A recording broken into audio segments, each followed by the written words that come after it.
ಇರ್ತವೆ. ಇನ್ನು ಕಾಯಂ ಉದ್ಯೋಗಗಳಾಗಿರ್ತವೆ. ಬೋತ್ ಮೇಲ್ ಆ್ಯಂಡ್ ಫಿಮೇಲ್, ಪುರುಷ ಮತ್ತು ಮಹಿಳಾ ಅಭ್ಯರ್ಥಿಗಳು ಇಬ್ಬರು ಈ ಒಂದು ಹುದ್ದೆಗಳಿಗೆ ಅರ್ಜಿಗಳನ್ನು ಸಲ್ಲಿಸಬಹುದಾಗಿರುತ್ತೆ. ಮೊದಲಿಗೆ ನೋಡಿ, ಜಾಯಿಂಟ್ ರಿಜಿಸ್ಟರ್ ಹಾಗೆ 1,23,000ದಿಂದ 2 ಲಕ್ಷವರೆಗೂ ಪರ್ ಮಂತ್ ಸ್ಯಾಲ್ರಿ ಆಗಿರುತ್ತೆ ನೋಡಿ. ಇನ್ನು ಡೆಪ್ಯೂಟಿ ರಿಜಿಸ್ಟರ್ ಮತ್ತು ಅಸಿಸ್ಟೆಂಟ್ ರಿಜಿಸ್ಟರ್ ಈ ಒಂದು ಹುದ್ದೆಗಳಿಗೂ ಕೂಡ ಅರ್ಜಿಗಳನ್ನು ಕರೆಯಲಾಗಿದೆ. ಹಾಗೆ ಬೆಂಗಳೂರಿನಲ್ಲೂ ಕೂಡ ನೇಮಕಾತಿ ನಡೆಯುತ್ತೆ ನೋಡಿ ಕ್ಲಿಯರಾಗಿ ನೋಟಿಫಿಕೇಷನ್ನಲ್ಲಿ ಮೆನ್ಷನ್ ಮಾಡಿದ್ದಾರೆ. ಬೆಂಗಳೂರಲ್ಲಿ ಕೂಡ ಈ ಒಂದು ಹುದ್ದೆಗಳಿರ್ತವೆ.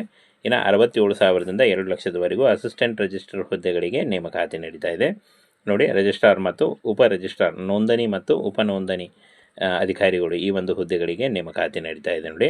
ಹಾಗೆ ಈ ಒಂದು ಹುದ್ದೆಗಳಿಗೆ ಯಾವ ರೀತಿಯಾಗಿ ಅರ್ಜಿಗಳನ್ನು ಸಲ್ಲಿಸಬೇಕು, ಏನು ಕ್ರೈಟೇರಿಯಾ ಇದೆ ಅನ್ನುವಂಥ ಸಂಪೂರ್ಣ ಮಾಹಿತಿ ವಿಡಿಯೋದಲ್ಲಿರುತ್ತೆ. ವಿಡಿಯೋನ ಕೊನೆವರೆಗೆ ನೋಡಿ.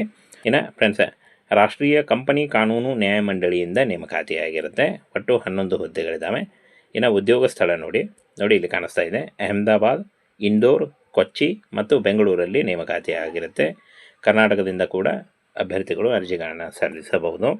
ಹುದ್ದೆ ಹೆಸರು ನೋಡಿ, ಜಂಟಿ ಮತ್ತು ಉಪನೋಂದಣಿ ಹುದ್ದೆಗಳಾಗಿರ್ತವೆ. ಸಂಬಳ 67,000ದಿಂದ 2 ಲಕ್ಷದವರೆಗೂ ಪರ್ ಮಂತ್ ಸ್ಯಾಲ್ರಿ ಆಗಿರುತ್ತೆ ನೋಡಿ. ಇನ್ನು ಫ್ರೆಂಡ್ಸ್, ಜಂಟಿ ನೋಂದಣಿ ಅಧಿಕಾರಿಗಳು 2 ಹುದ್ದೆಗಳಿದ್ದಾವೆ.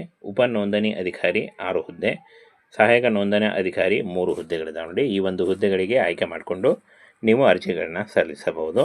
ಇನ್ನು ಫ್ರೆಂಡ್ಸ್, ಶೈಕ್ಷಣಿಕ ಅರ್ಹತೆಯನ್ನು ನೋಡೋದಾದರೆ ಈ ಒಂದು ಹುದ್ದೆಗಳಿಗೆ ಅರ್ಜಿ ಸಲ್ಲಿಸುವಂಥ ಅಭ್ಯರ್ಥಿಗಳು PUC ಮತ್ತು ಕಾನೂನಿನಲ್ಲಿ ಏನಾದರೂ ನೀವು ಪದವಿ ಮಾಡಿಕೊಂಡಿದ್ದರೆ, ಹಾಗೆ ಯಾವುದೇ ನೀವು ಡಿಗ್ರಿ ಮಾಡಿಕೊಂಡಿದ್ದರೂ ಈ ಒಂದು ಹುದ್ದೆಗಳಿಗೆ ಅರ್ಜಿಗಳನ್ನು ಸಲ್ಲಿಸಬಹುದು. ಇನ್ನು 3 ಫೆಬ್ರವರಿ 2025ಕ್ಕೆ 56 ವರ್ಷದ ಒಳಗಿನವರು ಅರ್ಜಿಗಳನ್ನು ಸಲ್ಲಿಸಬಹುದು. OBC ಅಭ್ಯರ್ಥಿಗಳಿಗೆ 3 ವರ್ಷ, SC/ST ಅಭ್ಯರ್ಥಿಗಳಿಗೆ 5 ವರ್ಷ ಹಾಗೂ PWD ಅಭ್ಯರ್ಥಿಗಳಿಗೆ 10 ವರ್ಷಗಳ ವಯೋಮಿತಿ ಸಡಿಲಿಕೆ ಕೂಡ ಇರುತ್ತೆ. ಆದಷ್ಟು ನಿಮ್ಮ ವಯಸ್ಸಿನ ಲೆಕ್ಕಾಚಾರ ಮಾಡಿಕೊಂಡು ನೀವು ಅರ್ಜಿಗಳನ್ನು ಸಲ್ಲಿಸಬಹುದಾಗಿರುತ್ತೆ.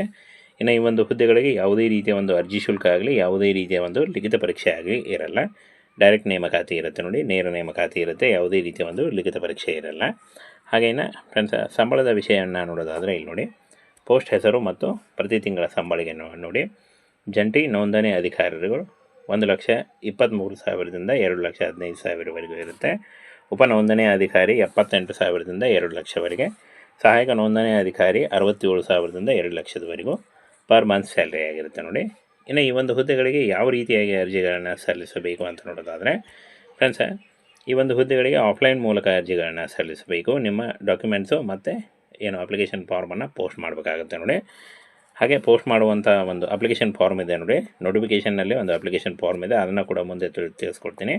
ಅದನ್ನು ಮುಂಚೆ ಡೌನ್ಲೋಡ್ ಮಾಡ್ಕೊಳ್ಳಿ. ಅದು ನಮ್ಮ ಟೆಲಿಗ್ರಾಮ್ ಚಾನಲ್ ಇರುತ್ತೆ ನೋಡಿ, ಅಲ್ಲಿ ಹೋಗಿ ನೀವು ಮೊದಲು ಡೌನ್ಲೋಡ್ ಮಾಡಿಕೊಂಡು ಅದನ್ನು ಸರಿಯಾಗಿ ಇಂಗ್ಲೀಷ್ನಲ್ಲಿ ಫಿಲ್ ಮಾಡಿ ಈ ಒಂದು ಅಡ್ರೆಸ್ಗೆ ನೀವು ಪೋಸ್ಟ್ ಮಾಡಬೇಕಾಗುತ್ತೆ ನೋಡಿ. ಇದನ್ನು ಕರೆಕ್ಟಾಗಿ ಇಂಗ್ಲೀಷ್ನಲ್ಲಿ ಕವರ್ ಮೇಲೆ ಬರೆದು ನೀವು ಪೋಸ್ಟ್ ಮಾಡಬೇಕಾಗತ್ತೆ. NCLT ರಾಷ್ಟ್ರೀಯ ಕಾನೂನು ನ್ಯಾಯಮಂಡಳಿ 6ನೇ ಮಹಡಿ, ಬ್ಲಾಕ್ ಸಂಖ್ಯೆ 3, CGO ಸಂಕೀರ್ಣ, ಲೋಧಿ ರಸ್ತೆ, ನವದೆಹಲಿ 1100003 ಈ ಒಂದು ಅಡ್ರೆಸ್ಗೆ